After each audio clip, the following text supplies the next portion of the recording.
Donc David a rencontré le roi et le roi dit qu'il ne peut pas aller combattre parce que l'adversaire il est trop fort. Et que répond David? Eh bien David il fait appel à ses victoires passées. Alors peut-être qu'aujourd'hui tu as un géant devant toi et que apparemment tu te dis non, il est plus fort que moi. Eh bien rappelle-toi les victoires que tu as obtenues avec Dieu. Et c'est exactement au verset 34 ce que fait David. Il dit: Majesté, quand je garde les moutons de mon père, si un lion ou un ours vient et emporte un mouton du troupeau, je le poursuis, je le frappe, j'arrache la victime de sa gueule, et s'il se dresse contre moi, je le saisis à la gorge et je le frappe à mort. C'est ainsi que j'ai tué des lions et des ours. Le Seigneur qui m'a protégé des griffes du lion et de l'ours, il saura aussi me protéger des attaques de ce Philistin. Alors mon frère, ma sœur, peut-être que tu es un mouton, mais le bon berger, le Père, le bon berger, Jésus, le bon berger, quand il y a un lion ou un ours qui est peut-être en train de t'attaquer dans ta vie, eh bien le bon berger, il fait comme David, il le poursuit, il le frappe, il t'arrache de la gueule de l'ours et du lion. Merci Seigneur, merci Seigneur. Et donc le roi répond: vas-y, que le Seigneur soit avec toi. Et le roi, il est très dans le monde militaire, hein, il est très dans le factuel, le monde physique, donc il prête son équipement militaire, il lui met un casque de bronze, il le revêt de sa cuirasse, bref, je veux dire, David est écrasé par le poids du matériel militaire, quoi. Et donc il se débarrasse du matériel militaire, c'est-à-dire, je dirais, en fait, c'est un peu la confiance dans nos forces humaines, hein, je veux dire, tout ce matériel militaire. Alors, au verset 40, en fait, il reprend ce qu'il a l'habitude, il prit son bâton, alla chercher des pierres au bord du torrent, il les mit dans son sac de berger et la fronde à la main, il se dirigea vers Goliath. Alors là, mon frère et ma sœur, je vois aussi une invitation, lorsque tu as des obstacles, à combattre avec tes talents, avec tes points forts, et à ne pas laisser l'ennemi, je veux dire, te surcharger, et à ne pas te laisser influencer non plus pour prendre des armes qui ne te conviennent pas. Et donc, de son côté, Goliath s'approcha de David et il n'eut que mépris pour lui, puisqu'il venait, et donc, que fait Goliath? Il dit: viens que je donne ta chair en nourriture.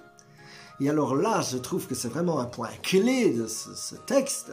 C'est toi, répondit David, tu viens contre moi avec une épée, un javelot et une lance, des armes humaines. Moi, je viens armé du nom du Seigneur de l'univers, le Dieu des troupes d'Israël. Aujourd'hui même, le Seigneur me livrera en mon pouvoir et je vais te tuer et te couper la tête.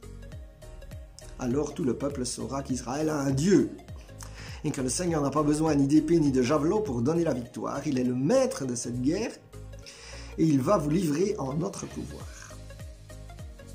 Et donc là, je crois qu'il y a vraiment un enseignement dans nos combats. C'est l'adversaire, il nous met au niveau physique. Et David, il ne reste pas à ce niveau. Il monte au 3e ciel, au niveau spirituel. Et donc quand il monte au niveau spirituel, il vient armé du Seigneur, du Dieu de l'univers. Et le Dieu de l'univers, il n'a pas besoin d'épée ni de javelot pour te donner la victoire. Et il est le maître des guerres de ta vie. Et il va livrer les ennemis en ton pouvoir au nom de Jésus. Au nom de Jésus, mon frère, ma soeur, je déclare que dans les guerres de ta vie, que même les géants comme Goliath, ils devront tomber parce que c'est la guerre du Seigneur de l'univers et qu'il va te livrer le Goliath entre tes mains. Alors merci Seigneur. Et je prie que tu viennes renforcer la foi de mon frère, de ma sœur, Seigneur. Et ensuite, donc, lorsque nous continuons à lire le passage,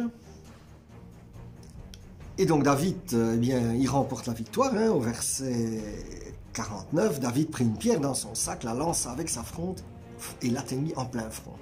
La pierre s'y enfonça et l'homme s'écroula.